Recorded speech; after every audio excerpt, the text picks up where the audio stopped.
Hip hip, happy birthday Auntie Jeannie. Lekker 26.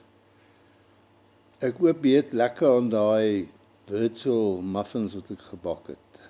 Enjoy. Gaslighting. Don't fall for it. Politicians like to use it. It's when a victim questions their reality or their own sanity for the other guy to gain more power. Don't fall for it. Tornadoes, earthquakes, hail, Mother Earth is the Muren. Repent now.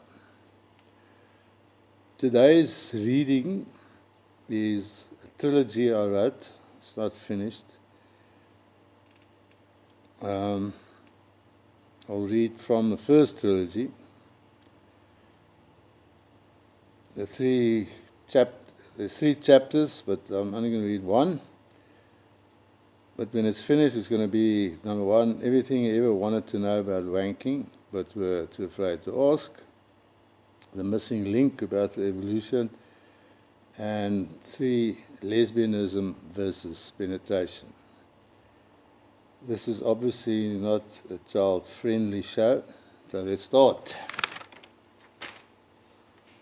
Everything, chapter 1, everything you ever wanted to know about wanking, but were afraid to ask.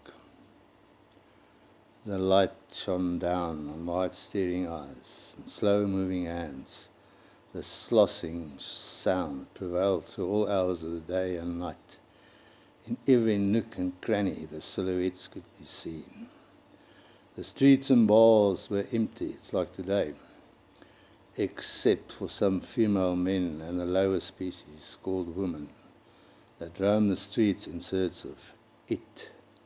But it was covered by bony fingers enclosing the throbbing energy that was erased by some quirk of the mind. But how did it all start, the symphony of the wankers? Who was the man that discovered the pleasure, and how did the techniques work to all corners of the earth? I'll tell you how I think it happened.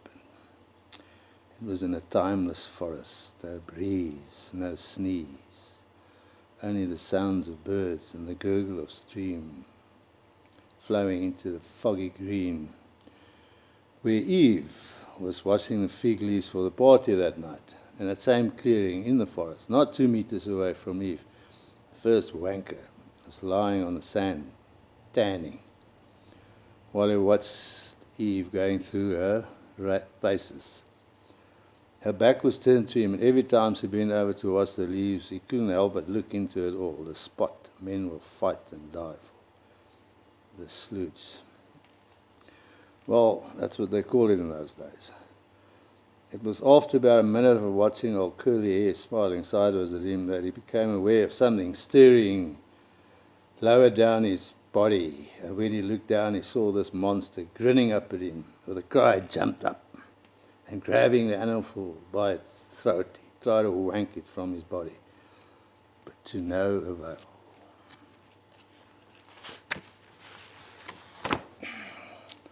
After about 5 minutes of unbelievable struggle, the animal suddenly erupted into life and spat him right between the eyes, splashing the poison all over his face. And when he looked down, it appeared the animal had used up all its energy, for it slowly died and slipped from Adam's hand to swing, wrinkled and lifeless in the breeze. It was later written Adam stood around for the whole day with a vacant look on his face, and that Eve complained to the apple tree, because every time she was doing the washing, Adam had to fight the snake-like animal. She also complained that Adam was useless after such a battle, for he then slept under his own tree and never cuddled up to her. Especially bad on washing days, he said. End. We're going to do a song written 40 years ago for Chloe, adapted for Andrew Llewellyn. It's called The Sandman.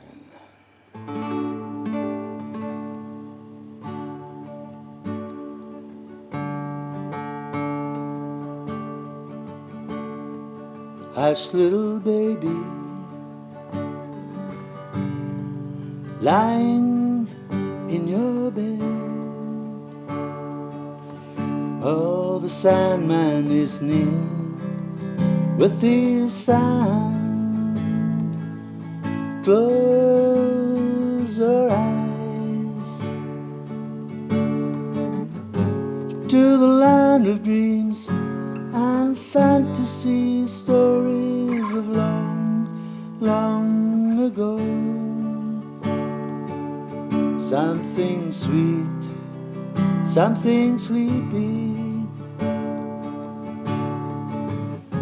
Oh, Sandman, take your hand and sprinkle it on his sleepy little eyes.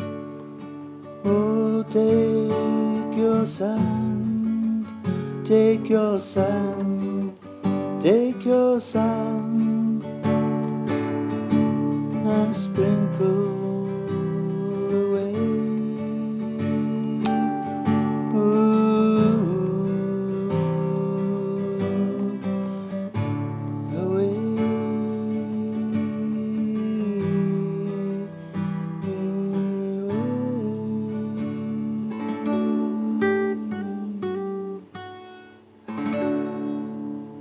Thanks, see you tomorrow.